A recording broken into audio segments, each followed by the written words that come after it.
মুন্সিগঞ্জের লৌহজংয়ে চুরির অভিযোগে ২ যুবককে পিটিয়ে হত্যা করা হয়েছে। এ ঘটনায় ৩ জনকে গ্রেপ্তার করেছে পুলিশ।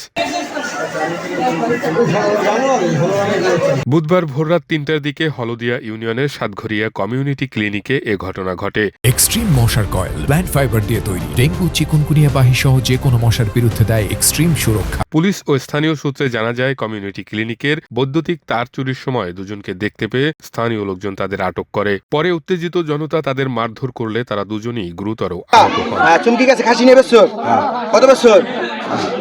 ৫,০০০ না? এত বড় খাসি ৫,০০০।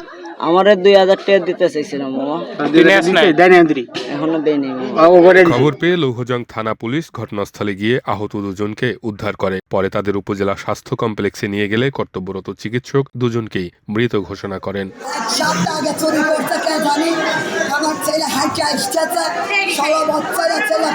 নিহতরা হলেন লৌহজং উপজেলার গোয়ালিমান্দা গ্রামের বেদেপল্লীর ফরহাদ মিয়ার ছেলে সাগর ও মোহাম্মদ শহীদুলের ছেলে সানারুল। নিহত দুজন একই ইউনিয়নের বেদে সম্প্রদায়ের বাসিন্দা। পুলিশ জানিয়েছে, এ ঘটনায় ৪ জনকে জিজ্ঞাসাবাদের জন্য আটক করা হয়েছে।